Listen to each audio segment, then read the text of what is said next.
चाबी लेकर आओ मुझे। अभी लाया सरकार, अभी लाया। हम आज एक बार फिर अपनी वो हवेली देखना चाहते हैं।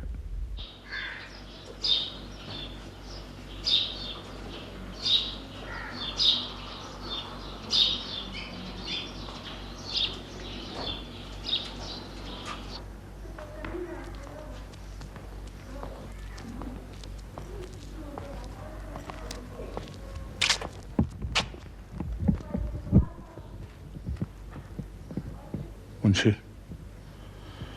हवेली की सफाई तो रोजाना होती है ना? जी सरकार, इस हवेली के पुराने नौकर आज भी उसी तरह इस हवेली की सफाई करते हैं जैसे पहले किया करते थे। आज बरसों के बाद इस हवेली में आए हैं तो यूं लगता है जैसे अभी हमारे हवेली वाले बाहर आएंगे और हमें कहेंगे, बिस्मिल्लाह मलिक जी।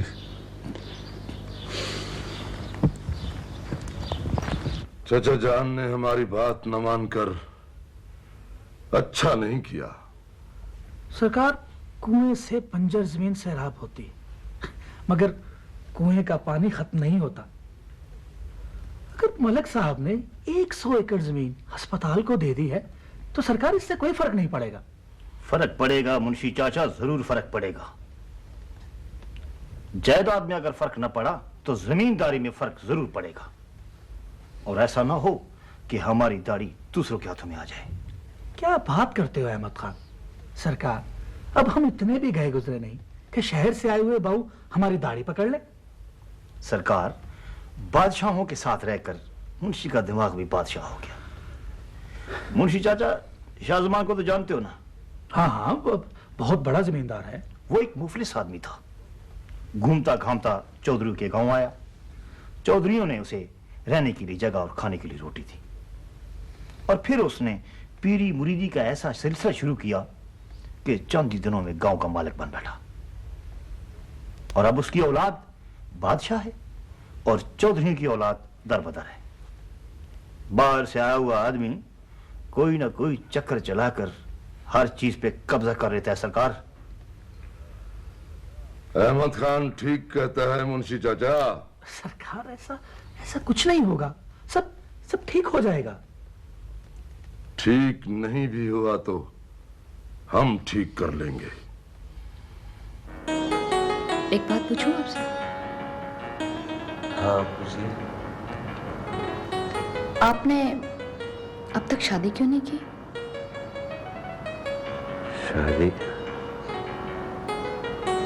वेटिंग रूम में बैठे किताब पढ़ता रहा। गाड़ी आई, सीटियां देती हुई गुजर गई, मुझे पता भी नहीं चला। और इस तरह गाड़ी गुजर गई।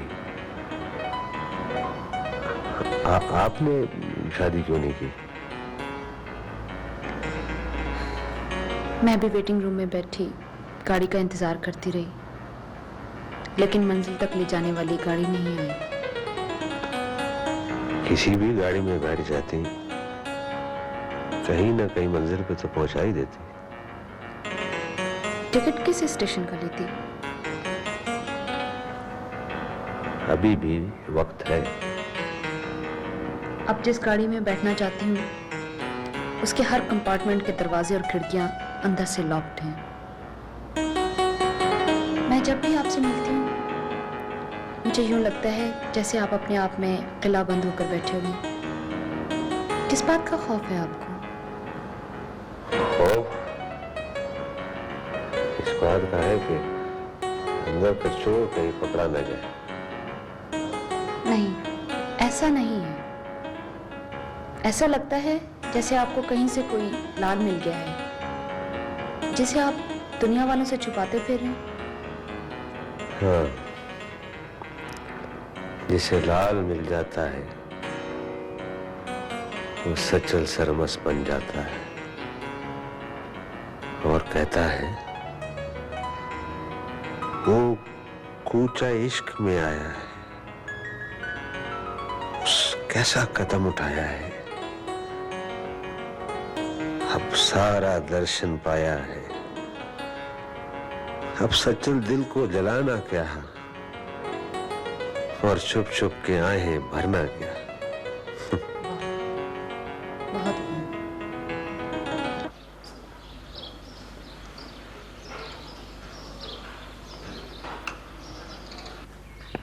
सरकार बिस्मिल्लाह करें।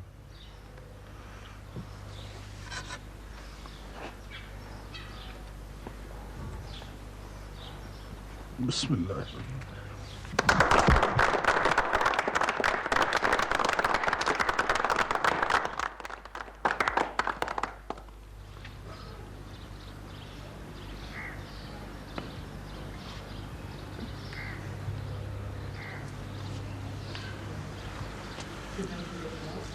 आइए चाय पीते हैं।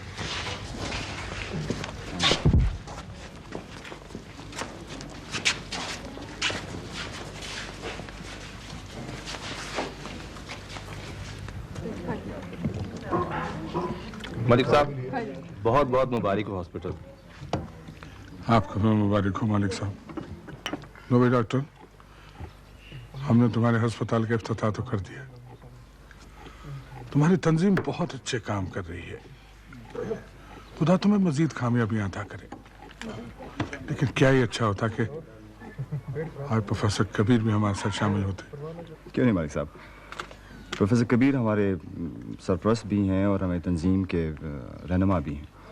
वो अपनी प्रॉब्लम्स की वजह से पार्टिसिपेट नहीं कर सके, ज़रूर आएंगे वो। सर मैं तो सोच रहा था कि आप हॉस्पिटल के इफ्तिताह के लिए हमारे गांव गए होंगे। फिलहाल तो मैं नहीं गया साहबजादे, और जब मैं जाऊंगा I will go for good. Sir आप अपनी तंजीम के लिए खुद तो नौकरी तक छोड़ने के लिए तैयार हैं, लेकिन मुझे उसमें काम करने के लिए क्यों रोक रहे हैं आप? देखो, मेरे फ्यूचर का मसला तय हो चुका है, तुम्हारे फ्यूचर का मसला अभी तय होना है। यही तो सर मैं से कहती हूँ कि कुछ अपने फ्यूचर का भी सोचो। होना ठीक कहती है, तुम्हें अपने फ्यूचर के बारे में सोचना चाहिए। तो सर आप भी मुझे यही मशवरा देते हैं कि मैं अफसर बन जाऊं? ऊंची क्लास में जाने के लिए इससे अच्छा शॉर्टकट और कोई नहीं है। और इंसान अपनी ज़िंदगी का अकेला मालिक मुख्तार भी तो नहीं होता ना, उसकी ज़िंदगी में दूसरों का भी तो कुछ शेयर होता है। उसके दोस्त होते हैं, अजीज़ वेलविशर्स होते हैं जो उसके फ्यूचर के लिए ख्वाब बनते हैं, और अपने मरहूम आइडियल्स पर उनकी इन ख्वाहिशों और ख्वाबों को ऐसा कुर्बान कर देना मेरे नज़दीक तो बहुत बड़ी खुदगर्जी है। मोना बिल्कुल ठीक कहती है। सर आप भी तो। मेरा मसला कुछ और है साहबजादा। मैं तो अकेला आदमी हूँ, ना मेरा कोई अजीज है, ना रिश्तेदार, और ना ही कोई ऐसा दोस्त है जो मेरे लिए ख्वाबों की बुनती करता हो। मोना तुम्हें ठीक कहती है, तुम्हें अपने फ्यूचर के बारे में सोचना चाहिए। प्लीज। You too sir. गांव कब जा रहे हो? कल जा रहा हूं सर।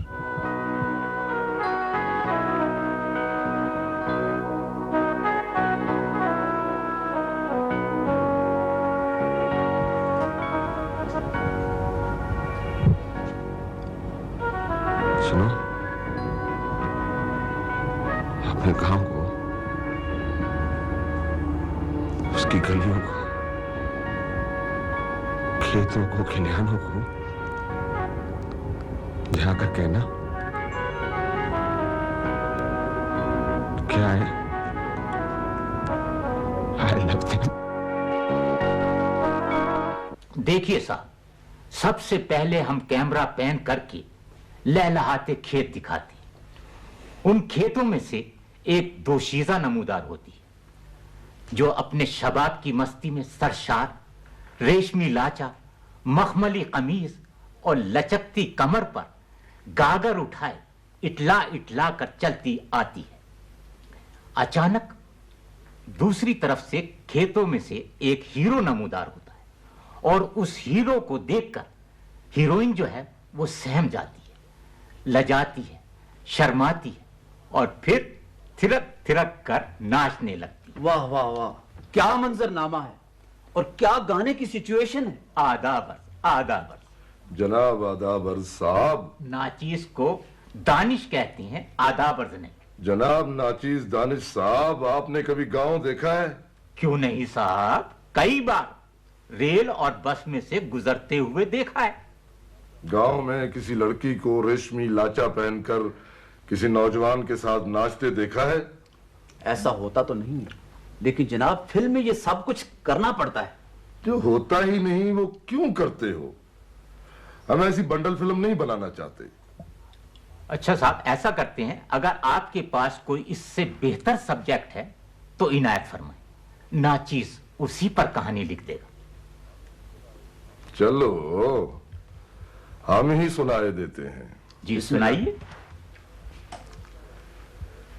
नाची साहब, कहानी एक ऐसे आदमी के मुतालिक है जो दौलतमंद है, कुदरत ने उसे हर नेमत से नवाजा है। ठीक। लेकिन उसकी ट्रेजेडी ये है कि जो भी उससे प्यार करता है वो उसकी जात से नहीं, उसकी दौलत से प्यार करता है।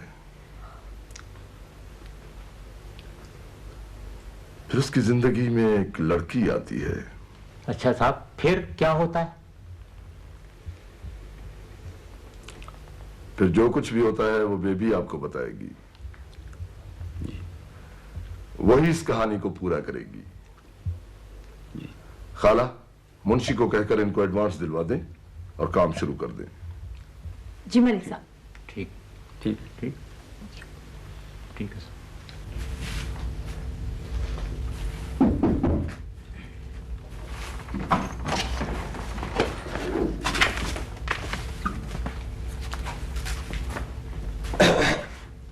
अस्सलाम वालेकुम। अरे मंसूर,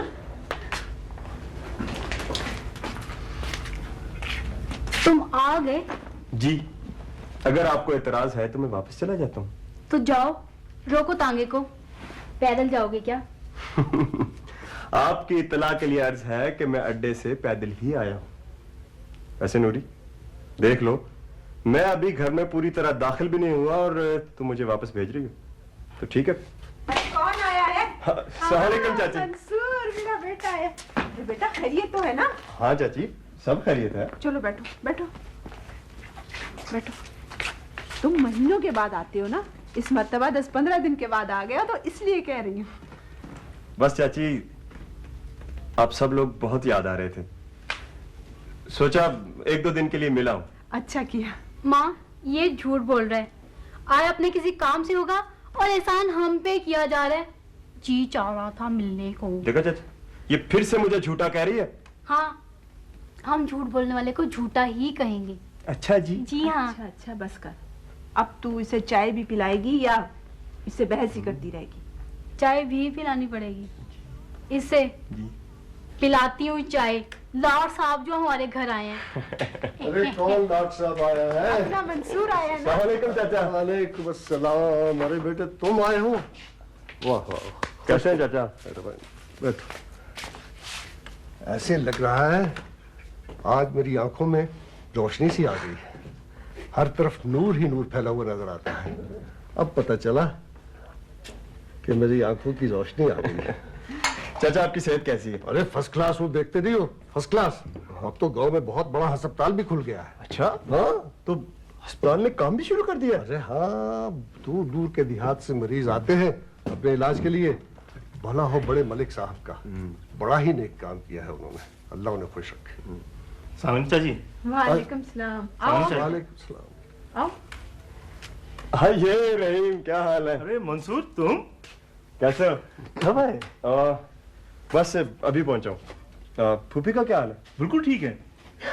तुम्हारा सुनते ही वो यहाँ पहुंच जाएंगी। ऐसा करते हैं, चलते हैं वहीं। अरे इसे चाय तो पीने दो। चाची, चाय हम वहीं पी लेंगे। हम अभी आते हैं। तो और कौन जाएगा? मैं ही लेने जाऊंगी ना एयरपोर्ट उसे। हाँ। अच्छा सुनो, वो पापा आए हैं। हाँ मैं जाती हूँ, ठीक है, बाय बाय। मोनू बेटे। जी पापा। बेटे पता है आपको परवेज अगले हफ्ते आ रहा है? हाँ जी, उसने मुझे फोन किया था, बल्कि अभी साशा से मैं यही बात कर रही थी। लेकिन पापा, आपको कैसे पता चला कि परवेज आ रहा है? मुझे भी उसने फोन किया था। मोना जी। मैं आज बहुत खुश हूं। मेरा परवेज MBA करके वापस आ रहा है। मोना बेटे, परवेज मेरा भतीजा नहीं, मेरा बेटा है। मुझे बेपनाह उससे प्यार है। मुझसे भी ज्यादा प्यार है पापा।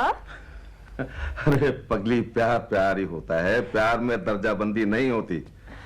तुम मेरी एक आंख हो तो परवेज दूसरी आंख है।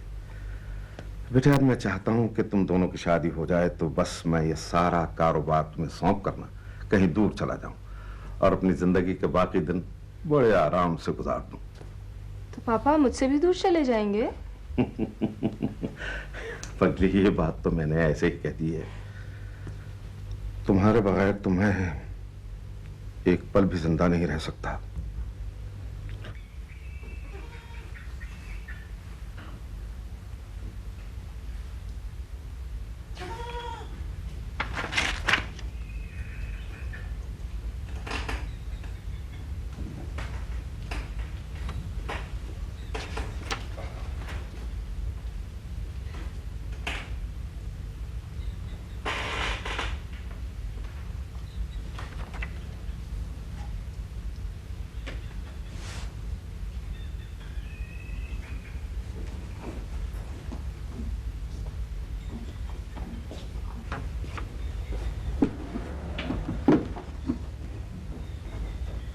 चाचा आप सोए नहीं अभी तक बेटा? नहीं नहीं, आए चाचा, बैठे आप।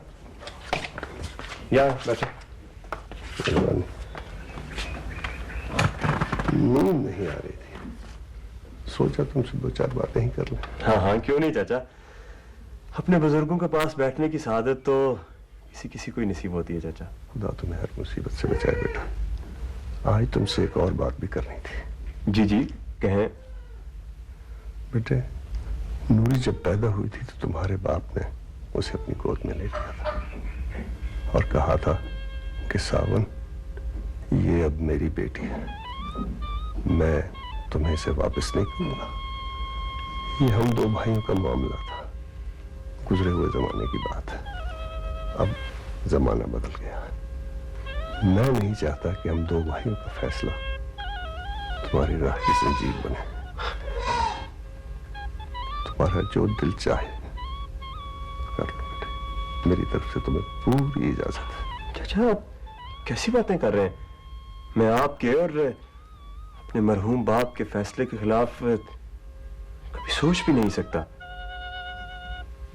बेटे, कभी कभी बुजुर्गों के फैसले कुछ और होते हैं और दिलों के फैसले कुछ और होते हैं। नहीं नहीं चाचा, ऐसी बात नहीं है। जो मेरे खानदान का फैसला है वही मेरे दिल का फैसला भी है। डॉक्टर साहब, आपको अंदाजा नहीं है कि जब से अस्पताल ने काम करना शुरू किया है हम कितने खुश हैं। हमें यूं महसूस होता है कि जैसे यहाँ बीमारियों का इलाज नहीं हो रहा, बल्कि हमारे किसी लादवा दर्द की दवा हो रही है। जी मलिक साहब, नेकी का अजर सबसे बड़ा यही होता है मलिक साहब कि बंदे के अंदर के जख्म भरने लगते हैं। सरकार मंसूर साहब और मास्टर रहीम साहब आए। वो ताजू बेटा, उनको अंदर भेजो ना, जल्दी करो।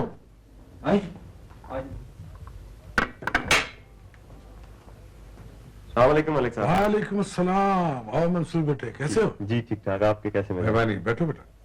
अरे डॉक्टर साहब, अस्सलामुअलैकुम जनाब, आप किधर? सलाम। बैठे। मालिक। अच्छा भाई मंसूर, तुम यहाँ कैसे भाई? डॉक्टर साहब, ये मेरा गांव है जी। अच्छा, हमें तो पता ही नहीं था भाई कि तुम मलिक साहब के गांव के रहने वाले। ये हमारे गांव का बेटा है। तमाम गांव के लोग इस पर फख्र करते हैं। हम तुम्हारी रिपोर्टें पढ़ते रहते हैं मंसूर, और नेक काम कर रहे हो बेटा। जी शुक्रिया मलिक साहब। बस अपनी तरफ से एक हल्की सी कोशिश करता हूँ कि अच्छा काम हो जाए। शाबाश बेटा, शाबाश। मलिक साहब अभी आपको असल बात का तो पता ही नहीं है, क्यों डॉक्टर साहब? जी हाँ, वो ये कि मंसूर हमारी तंजीम का बुनियादी मेंबर है। अरे जी भाई, आप लोगों ने कितने अच्छे अच्छे लोग अपनी तंजीम में रखे हुए। जी हाँ। मलिक साहब आप अभी हमारे प्रोफेसर कबीर साहब से नहीं मिले। वो तो एक फरिश्ता सिफ्त आदमी है मलिक साहब। प्रोफेसर कबीर का बड़ा नाम सुना है, इंशाल्लाह उनसे भी मुलाकात हो जाएगी। फिलहाल आप ये करें कि एक मैथ एजुकेशन प्रोजेक्ट कायम करें और उसमें हमारे इस मास्टर को भी शामिल करें। अगर हर आदमी एक एक चिराग रोशन करना शुरू करे तो कितनी रोशनी हो जाएगी। लेकिन मलिक साहब चिराग तले तो अंधेरा है। वो भी दूर हो जाएगा मंसूर। डॉक्टर साहब अब मेरे ख्याल में आपको ये इल्म तो हो गया है कि ये मेरा गांव। Of course yes. मलिक साहब अगर इजाजत हो तो डॉक्टर साहब को अपने साथ ले जाऊं, जरा गांव की सैर करवा दूं। जरूर बेटा जरूर, जाइए आप जी लोग। डॉक्टर साहब आइए मलिक थैंक यू साहब। मच। Thank you. अच्छा मलिक साहब, अस्सलाम वालेकुम। बहुत शुक्रिया। आइए डॉक्टर साहब। हाफिज हाफिज।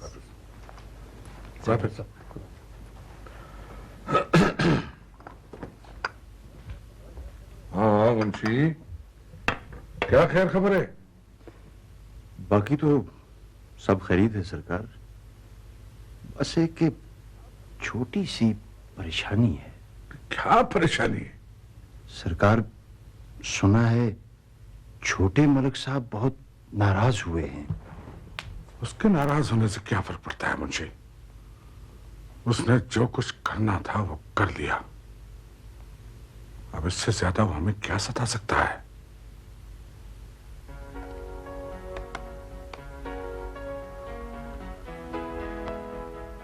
Hello, flight inquiry. ये फरमाइए अमेरिका से फ्लाइट कितने बजे आ रही है? जी right time. Thank you. Monam जल्दी करो बेटे। आ गई पापा। रिस्पॉन्सिबल किस्म की लड़की है। अरे जहाज आने में सिर्फ आध घंटा बाकी रह गया। आ गई पापा, आ गई पापा। भाई जल्दी करो। 1 मिनट पापा, 1 मिनट। अरे बेटे 1 मिनट तुम्हारा पता नहीं कितने घंटों का होता है। प्लीज बी क्विक, जहाज आने में सिर्फ आध घंटा बाकी है। तैयार हो गई। हो गई तैयार? कैसी लगती? माशाल्लाह अच्छी लग रही हो। नजर बस से बचाया मेरा मौला। चलो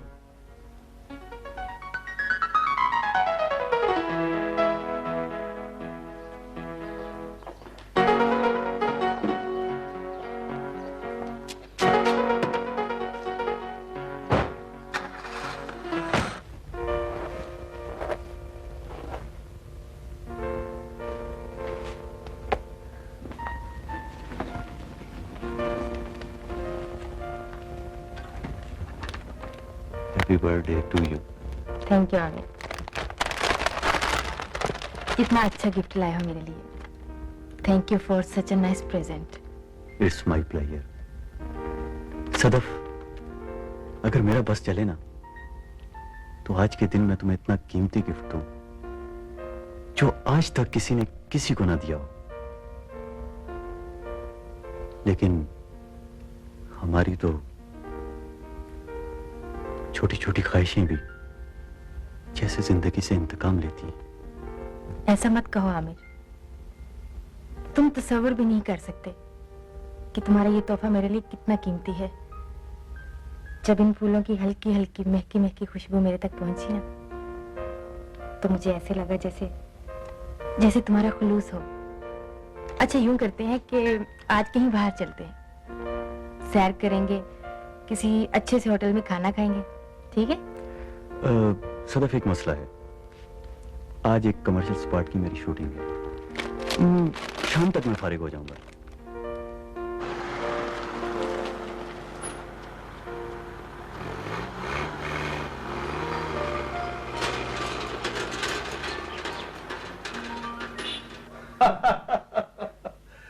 परवेज ये बताओ बेटे, ये स्टेट्स में वक्त कैसा गुजरा तुम्हारा? बहुत अच्छा अंकल, बहुत अच्छा। पापा, परवेज स्टेट्स क्या था कि भाई फेरू तो ज्ञानी था कि वक्त अच्छा न कटता। आप कैसे हैं यूसुफ बाबा? अल्लाह का करम है, जी रहा हूँ आप लोगों के सामने। सरकार, आपने तो बहुत दिन लगा दिए। यूसुफ बाबा वहाँ पढ़ाई हो रही थी, इम्तिहान खत्म हुए तो मैं आ गया। यूसुफ बाबा आपके हाथ की कॉफी बहुत अरसा हो गया नहीं पी, कॉफी नहीं पिलाएंगे आप? अभी लाया सरकार। जल्दी करो। आज भाई जलाल जिंदा होते तो देखते कि मैंने उनका कर्ज उतार दिया है, लेकिन अब तुम दोनों मकरूज हो मेरे, और ये कर्ज तुम दोनों को उतारना है। कैसा कर्ज अंकल? यही कि पापा का हाथ बटाए। हाँ, बस ऐसा है कि मोना इम्तिहानों से फारिग हो लेना, तब तक तुम काम से लग जाओ, समझे? बेचारे को सांस तो लेने दें पापा, अभी तो आया है। ये वक्त जाया करने को सांस लेना कहती है। यूसुफ जी सर, मेरे कप में ज्यादा नहीं, आधा चम्मच चीनी। कोई अच्छा? चीनी नहीं डालनी, बिल्कुल भी नहीं, एब्सोल्युटली नॉट। इसने बहुत परेशान कर रखा है, थानेदार नहीं बन गई है मेरे लिए। डॉक्टर कहता है कि जो मर्जी खाओ पियो, तुम ठीक ठाक हो। इसने मेरा नाटका बंद कर रखा है यार। वैसे तो परवेज माशाल्लाह बड़ी अच्छी सेहत है पापा की, बस थोड़ा सा ब्लड प्रेशर, कोई हार्ट प्रॉब्लम, कोई शुगर, छोटा मोटा चलता रहता। परहेज बड़ा करते हैं, इतना का कोई जवाब नहीं है, बस छुप छुप के आइसक्रीम खाते हैं, वैसे नहीं। अलबत्ता ही बात है, सिगरेट नहीं पीते। बिल्कुल नहीं। आजकल बस पाइप पे गुजारा कर लेते हैं। अस्सलाम वालेकुम बाबा। वालेकुम अस्सलाम बेटा, ये ला। शुक्रिया।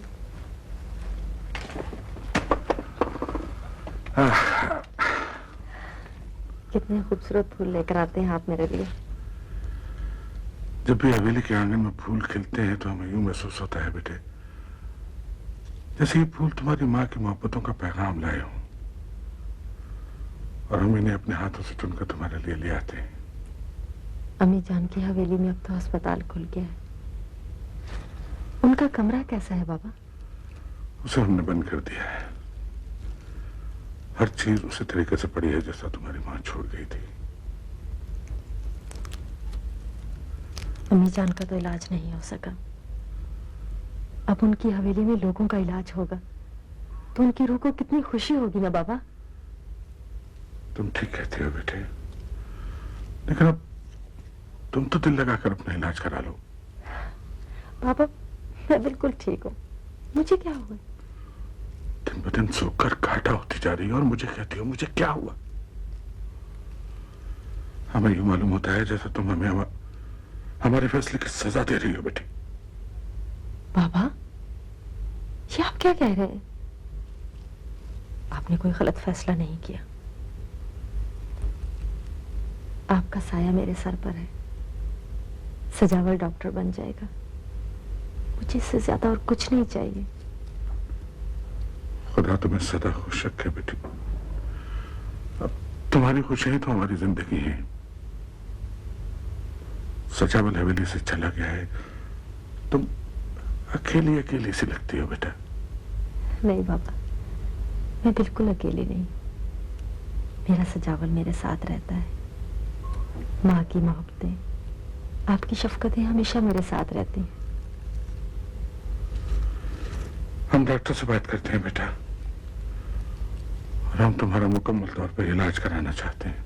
बाबा पहली बात तो यह है कि मैं बीमार नहीं, और अगर हूं तो मैं इस हवेली के रवायात को कुर्बान करके सेहतयाब नहीं होना चाहती।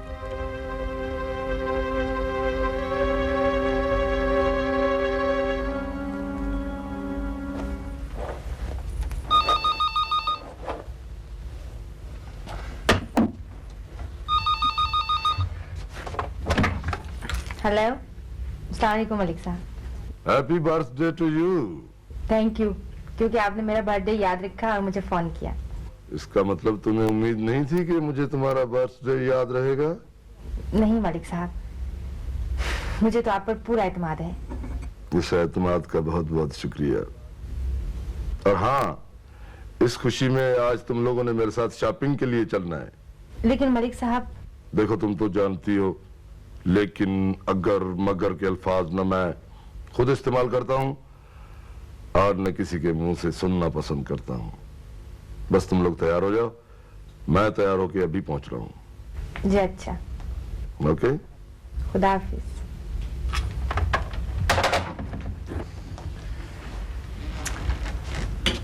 मलिक साहब ने अजीब उलझन में डाल दिया है अम्मी। क्यों, क्या हुआ? आज मैंने आमिर के साथ एक पार्टी पे जाना था। मलिक साहब कहते हैं कि तैयार हो जाएं, शॉपिंग के लिए जाना है हम लोगों ने। वैसे बेटी, आमिर के मामले में तुम्हें एहतियात से काम लेना होगा। उस रोज भी मलिक साहब ने उसे यहाँ देखा था ना, तो वो बहुत नाराज हो रहे थे। आमिर के मामले में मैं किसी की परवाह नहीं करती। मैंने आपसे भी कह दिया था कि मैं आपका हर हुक्म मानूंगी, लेकिन आमिर के मामले में मैं कोई बात नहीं मानूंगी आपकी। मैं अब भी कुछ नहीं कह रही बेटी, लेकिन तुम्हें इतना समझाना चाहती हूँ कि तुम्हें अभी जिंदगी में बहुत कुछ करना है, बहुत सी कामयाबियां हासिल करना है, और कामयाबियों का रास्ता दिल से नहीं दिमाग से गुजरता है। जिंदगी में कुछ बन जाओ, कोई मकाम हासिल कर लो, फिर जो तुम्हारे जी में आए तुम करती रहना। लेकिन अम्मी, अगर हम शॉपिंग के लिए चले गए और आमिर आ गया तो वो क्या सोचेगा? भाई, आमिर को मैं खुद समझा लूंगी। वो दिल के फैसले दिमाग से करता है, समझदार लड़का है। मैं समझाऊंगी तो समझ जाएगा। यूसुफ बाबा। जी सरकार। बाबा जल्दी से चाय ले आए। अभी लाया सर। जल्दी से। रात कैसी कटी?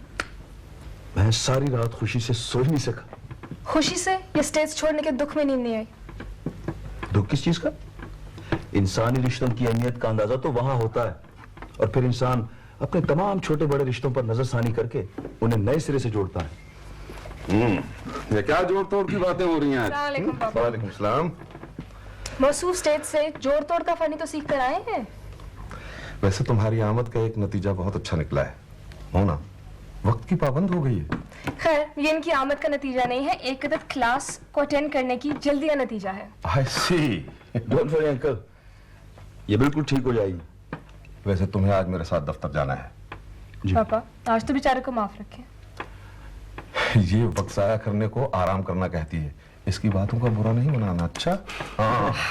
आप लोग जाके ऑफिस में वक्त जाया कीजिए। No sugar. मैं चली क्लास अटेंड करने।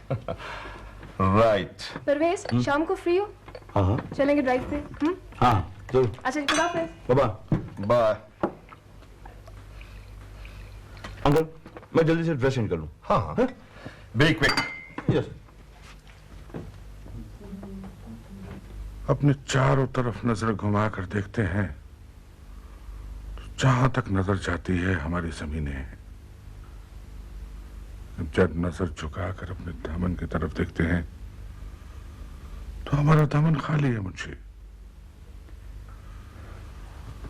कोई तो ऐसा दर होगा मुंशी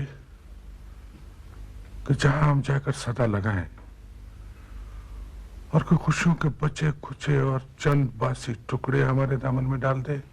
सरकार आप तो बहुत बड़े हौसले वाले हैं। आप क्यों हौसला आ रहे हैं सरकार?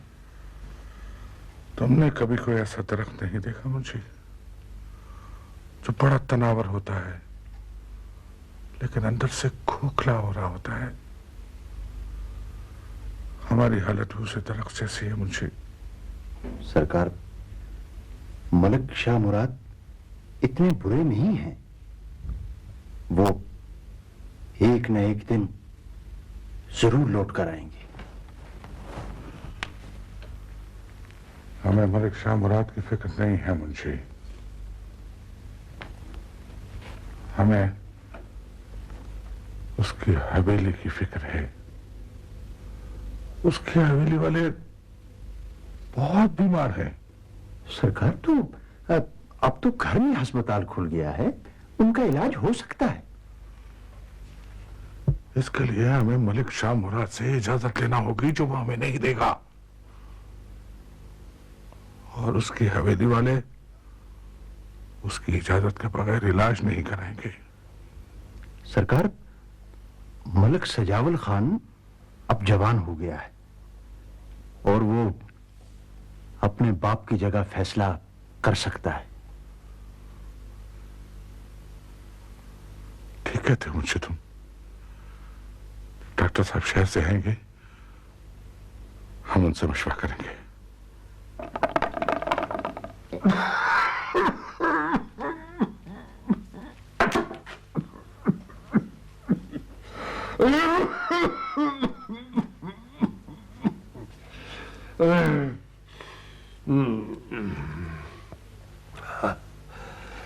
सिंदूरी बेटी, जी बाबा, एक गिलास पानी तो देना। अभी लाई।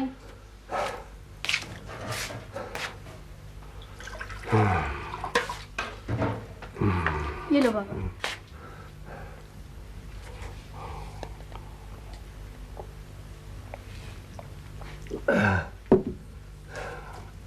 बेटी तुम्हारी माँ कहाँ है?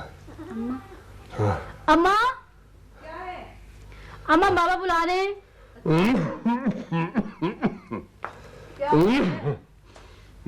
ये तुम्हारी खांसी तब छूटेगी तब तुम हुक्का पीना छोड़ोगे। माँ तुम बिल्कुल ठीक कहती हो। जब मंसूर यहाँ था ना तो बाबा हुक्के को हाथ नहीं लगाता था। और क्या, जब से मंसूर गए बाबा ने हुक्का पीना फिर शुरू कर दिया। मानता ही नहीं है किसी की बात। औलाद जब जवान हो जाए ना तो उससे हया आने लगती है। जब से मंसूर गया है दिल खाली सा हो गया। हाँ, जब छुट्टियां गुजार कर जाता है तो दिल जैसे खाली कर जाता है। हाँ नूरी की माँ, मंसूर के जाने से दिल खाली हो जाता है। इस बार जब जा रहा था तो मुझे ऐसे लग रहा था जैसे मैं उसे आखिरी बार देख रहा हूं। और अब मेरे जनाजे को मंसूर का कंधा भी नसीब नहीं होगा। ये सुबह सुबह तुमने कैसी बातें शुरू कर दी हैं? सच कह रहा हूं नूरी की माँ, मंसूर के जाने के बाद दिल बुझ सा गया। ऐसे लग रहा था जैसे मैं उसे आखिरी बार देख रहा हूं। बाबा, बाबा ऐसी बातें नहीं करते। मौत तो बरहक है। मेरी अल्लाह मियां से ये दुआ है कि नूरी का घर बसाने तक मुझे जिंदगी दे। आमीन। मुझे जिंदगी दे। मैं तो समझी थी कि परवेज आएगा तो तुम सारा दिन खिलखिलाती फिरोगी, लेकिन तुम तो बड़ी नॉर्मल हो। परवेज का आना कोई ऐसे नॉर्मल बात तो नहीं कि मैं अब नॉर्मल हो जाऊं। वो तुम्हारा कजन है, तुम्हारा फियांसे है। वो मेरा कजन है और बहुत प्यारा कजन है। बाकी जहाँ तक इसके फियांसे होने का ताल्लुक है तो वो मेरे दिल का नहीं, मेरे पापा का फैसला है। तो क्या तुम्हारे दिल का कोई और फैसला है? नहीं, ऐसा भी नहीं। हेलो मना। Hello Sasha. मैं तुम्हारा ही सोच रही थी। अब खुदा के लिए वो घिसा हुआ फिक्रा मत कह देना। अच्छा तो तुम लोग बातें करो, मैं क्लास अटेंड करके आती हूँ।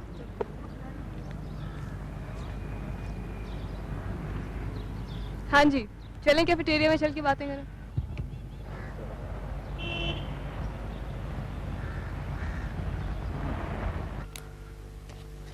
ये शुगर मिल्क की फाइल है जो हम मलिक शाह मुराद के साथ मिलकर लगाना चाहते हैं, लेकिन वो शख्स इस प्रोजेक्ट में दिलचस्पी नहीं ले रहा।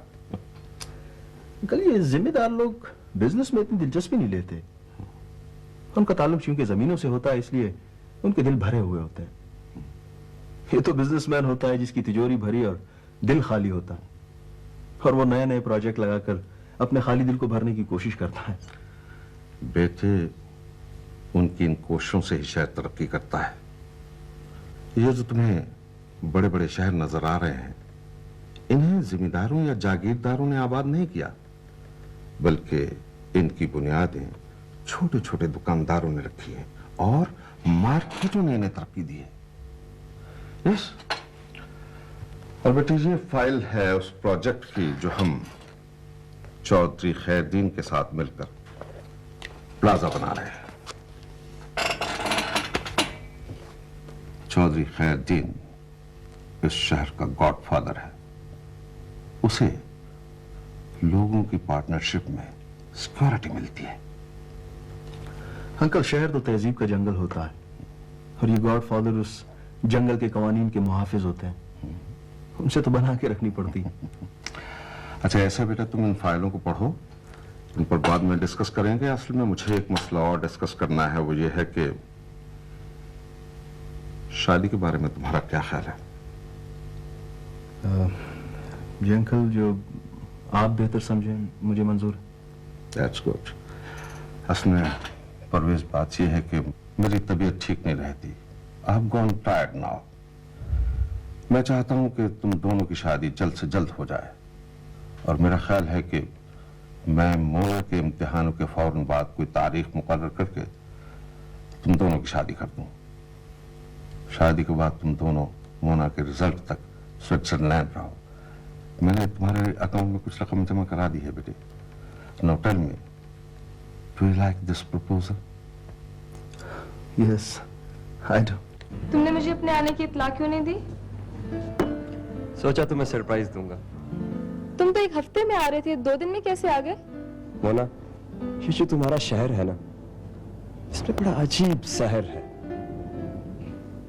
ये मकड़ी के जाले की तरह बंदे के दिलो दिमाग के गिर्द अपने सहर का जाल बुनता है, फिर बंदा इस जाल से निकल नहीं सकता। तो इसका ये मतलब हुआ कि तुम इस शहर को मिस कर रहे थे, यहाँ के लोगों को नहीं। हर शहर की शख्सियत तो वहां के रहने वालों से बनती है, बाकी ये हसीन मनाजिर, ये तो इंसानी नातों का मंजरनामा होता है। तुम्हारी वो कजिन, क्या नाम है उसका? नूरी। हाँ, वो कैसी है? बस वैसी है जैसी पहले थी। ये गांव के लोग बदला नहीं करते। हाँ, वो तुम्हारे कजन आने वाले थे, वो आ गए? हाँ, आ गए। कैसे हैं वो? ठीक है। तुम उसका जिक्र बड़े कैजुअल अंदाज में कर रही हो। तो और कैसे करूं? भाई इतने सालों बाद वो आए हैं, उसके आने से कुछ एक्साइटमेंट, वो फैसा वाली बात के कहीं तो बहरे खुदा आज जिक्र यार चले। कफस उदास हो तो सबा से कहो कि जिक्र यार करे। कुछ सुना तुमने? क्या? प्रोफेसर कबीर ने इस्तीफा दे दिया।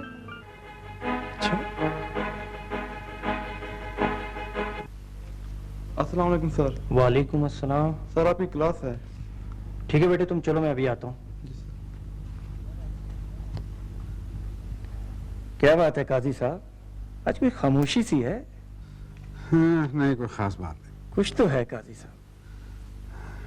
मिर्जा साहब, एक बात बताएं, क्या ये सच है कि भेड़िए रात के वक्त जब एक जगह जमा होते हैं तो सब इस इंतजार में होते हैं कि पहले किसी नींद आती, और जैसे ही किसी की आंख झपकी सारे भेड़िए उस पर टूट पड़ते हैं और चीर फाड़ के खा जाते हैं। Is this true? काजी साहब, इस बात से आपके जहन में क्या तमसील बनती है? यही कि इंसान भी ऐसा ही है, कोई कमजोर इंसान नजर आया बाकी उस पर टूट पड़ते हैं। वाह काजी साहब, आप इंसान को कभी हैवानी सतह से ऊंचा नहीं देखते। अरे मिर्जा साहेब, हैवान तो बेचारा बड़ा मासूम होता है, अपनी जबिल्लतों पे जिंदा रहता है, और ये आज का इंसान, इससे तो हैवान भी शर्मसार। छोड़िए मेरे साहब, एक बात बताइए, क्या प्रोफेसर कबीर ने वाकई इस्तीफा दे दिया? वैसे काजी साहब, आपको प्रोफेसर कबीर के इस्तीफे की कोई फिक्र होने लगी? अरे फिक्र इसलिए ऐसा है कि वो इस्तीफा देंगे तो कुर्सी खाली होगी, उस कुर्सी पर आप जाएंगे तो कुछ हमें भी सरकने का मौका मिलेगा। तो गोया आप इसी ताक में बैठे हुए थे। अरे मिर्जा साहब, ये सर्विस क्लास के लोग इसी ताक में बैठे रहते हैं कि कब कोई सीनियर अफसर मरता है या कब कोई रिटायर होता है। रिटायर होने वाले को अपनी रिटायरमेंट की तारीख का सही पता नहीं होता, जितना उसको पता होता है जो उसकी जगह प्रमोट हो रहा होता है। तो फिर काजी साहब, खुशियां मनाइए, प्रोफेसर कबीर का इस्तीफा मंजूर हो गया है। हाँ, वेरी गुड, रियली। आइए, इसी खुशी में आज मैं आपको चाय पिलाता हूँ। काजी साहब, आप चाय पिएं और खुशियां मनाएं, मैं क्लास लेने जा रहा हूँ। अस्सलाम वालेकुम खाला। वालेकुम सलाम। क्या बात है खाला, तबीयत तो ठीक है ना आपकी? सर में हल्का सा दर्द है। मैं आपको दवा ला दूं? नहीं शुक्रिया, दवाई तो मैंने अभी खाई। खाला, वो सदफ नजर नहीं आ रही। वो किसी काम से गई है। काम से? लेकिन कहाँ? जरूरी तो नहीं कि वो जहां जाए तुम्हें बताकर जाए। नहीं खाला, आज हमारा एक प्रोग्राम था, हमने एक पार्टी में जाना था। आमिर, तुम्हारे साथ सैर सपाटों के अलावा भी उससे बहुत से काम। मुझे यकीन नहीं है कि मेरे साथ प्रोग्राम बनाकर वो कहीं किसी दूसरे काम से भी जा सकती है। नहीं खाला, वो मेरा ख्याल लौट आएगी, मैं कुछ देर इंतजार कर लेता हूँ। वो शाम तक लौट कर नहीं आएगी, इसके बावजूद तुम्हें इंतजार करना है तो बेशक करो। अच्छा तो फिर मैं चलता हूँ। खुदा हाफिज।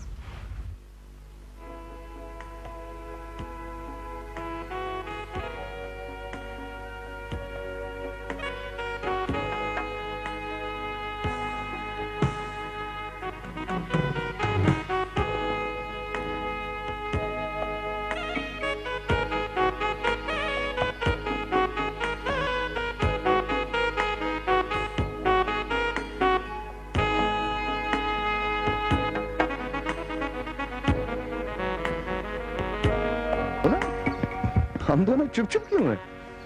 How do I know?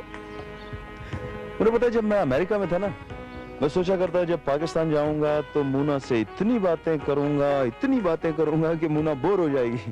वो तो मैं अभी भी हो रही हूँ। क्या? यानी तुम अभी से मुझसे बोर होना शुरू हो गई? अरे मैडम, इस बोरियत के साथ तो अब सारी उम्र गुजारनी है। तुमने नहीं बताया स्टेज कैसा लगा? कैसा लगता? तुम्हारे बगैर बिल्कुल उदास। मक्खन कुछ ज्यादा नहीं हो गया? मेरे ख्याल में तो कुछ कम है। ये बताओ, वहाँ कोई एडवेंचर, कोई रोमांस क्या करते रहे हो? अरे हाँ, वहाँ की अमेरिकन हसीनाएं तो इस प्रिंस ऑफ इंडस वैली के लिए ठंडी ठंडी आहें भरती थी। इस एक्सीलेंसी प्रिंस को बेचारियों को जरा भी तरस नहीं आया। कैसे आता? हम तो खुद एक देसी हसीना के तस्वर में ठंडी ठंडी आहें भरते थे। आपका फोन है। अच्छा शुक्रिया। अच्छा यूसुफ से कहिएगा जरा दो जूस ला देते। ओके। हेलो, हाँ साशा। कुछ नहीं, अपने कजिन प्रिंस के साथ जरा गप्पे मार रही थी। हम एक्चुअली उन अमेरिकी हसीनाओं की बातें कर रहे थे जो उन पर मर मिटे हैं। जी हाँ, ये तो उनके फराक में आहें भर रहे हैं। हाँ हाँ हाँ, मंसूर के साथ जाना है। मैं उसे कॉल कर दूंगी ना, तुम आ जाना। ठीक है, ओके, बाय बाय। मंसूर साहब कौन शख्सियत है?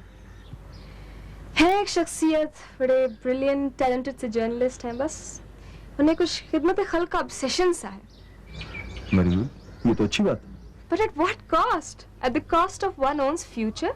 मतलब जो मिडिल क्लास के ब्रिलियंट और टैलेंटेड लड़के होते हैं ना, ये अपना मुस्तकबिल दांव पर नहीं लगाते। लेकिन मंसूर तो इतना एम्बिशियस नहीं है। ये कैसे मुमकिन है कि मिडिल क्लास का भी हो, ब्रिलियंट भी हो, टैलेंटेड भी हो और एम्बिशियस ना हो? यही तो इसकी अजीब बात है। मैं नहीं मानता। क्या बात है मलिक साहब, आप कुछ परेशान से दिखाई दे रहे हैं। मलिक शाह मुराद के घर वालों की तबीयत ठीक नहीं रहती। क्यों? क्या हुआ उन्हें? हमारे ख्याल में कुछ बीमार हैं और अपनी बीमारी का हमें नहीं बताते। तो इससे आपने कैसे अंदाजा लगा लिया कि वो बीमार हैं? वो दिन ब दिन कमजोर होते जा रहे हैं। इसके लिए तो उनका कंप्लीट चेकअप करवाना पड़ेगा मलिक साहब। आपको हमारी रिवायतों का इल्म नहीं है। मैं साहब, अब जमाना बदल चुका है, अब इन रिवायतों की जरूरत नहीं रही। इन रिवायतों की जरूरत तो कभी भी नहीं थी डॉक्टर। ये तो खुद को आवाम से पहलातर और बुलंद साबित करने के मुख्तलिफ तरीके थे। हम इन रिवायतों से एक बार जख्म खा चुके हैं डॉक्टर, दोबारा जख्म नहीं खा सकते। क्या ऐसा नहीं हो सकता डॉक्टर कि हम चंद दिन के लिए सजावल खान को यहां बुला लें, फिर वो जो कहेगा वो ही करेंगे? आप रिलैक्स हो मलिक साहब, ठीक है, हम सजावल खान को बुलवा लेते हैं। राजू। जी सर का। चलो बेटा। जी बेहतर।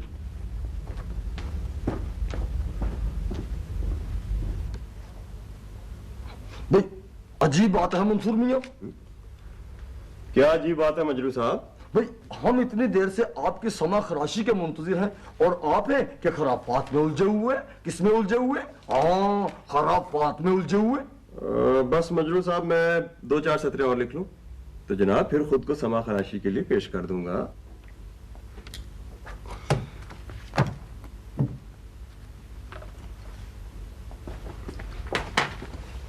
Yes sir. अल्लाह दीता जी। ये फाइल सराई साहब को दो। अच्छा।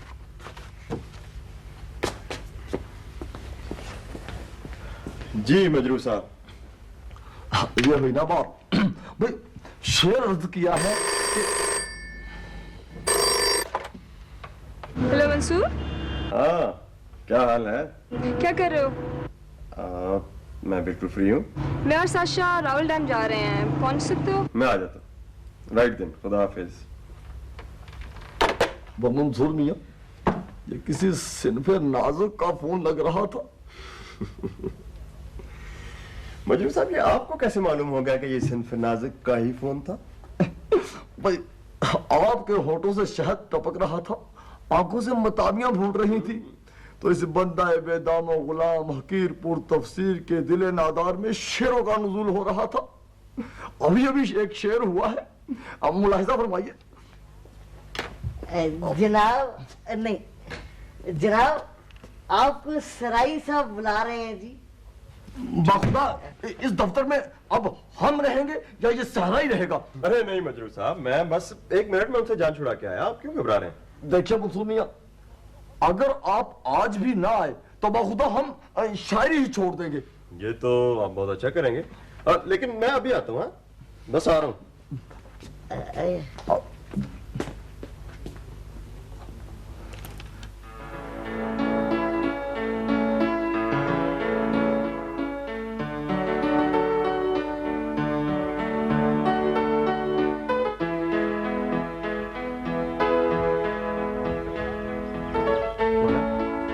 कभी अपने कजन से मुलाकात तो कराओ भाई। पापा ने उसे आते इतना बिजी कर दिया है कि मेरी भी उससे खाने की मेज पर ही मुलाकात होती है। मैं भी कई बार उससे मिलने के लिए गई हूँ, लेकिन इससे मुलाकात ही नहीं हुई। बाय द वे वो यहाँ कैसे फील कर रहे हैं? मोना की वजह से तो बहुत अच्छा फील कर रहे होंगे, आखिर ये उनकी फियांसी है। साशा तुम इतनी फजूल बातें क्यों करती हो? खैर मंसूर, मैं चाहती हूँ कि तुम परवेज से मुलाकात करो, तुमसे मिलो। भाई मैं ऐसी कौन सी अहम शख्सियत हूँ जिससे तुम उसे मिलाना चाहती हो? तुम हो, तुम्हारा ये तो प्रॉब्लम है, तुम खुद को नहीं जानते। अच्छा हाँ, वो पापा ने परवेज के इम्तिहान पास करना पाकिस्तान आने की खुशी में एक पार्टी दी। शहर की सारी इलेक्ट्रिक पार्टी में शामिल हो। तुम भी आओ ना। दावत का बहुत शुक्रिया। असल में तुम्हारी क्लास और है, मेरी क्लास और। ऐसी पार्टी में शामिल होकर मैं अपनी क्लास को बीट्रे नहीं करना चाहती, ये बात है ना? ऐसी बात नहीं है भाई। एक्चुअली मना, मैं ऐसी पार्टीज में अनकंफर्टेबल फील करता हूँ। ऐसा कोई मसला नहीं है, मैं और साशा जो होंगे, you will be comfortable। अगर तुम लोग मुझे माफ रखो तो मेहरबानी होगी। माफी की कोई गुंजाइश नहीं। बिल्कुल नहीं है, तुम्हें आना होगा डेफिनेटली। ओके भाई, तुम कहते हो तो आ जाऊँ। ये हुई ना बात। That's the spirit। चले? चलो।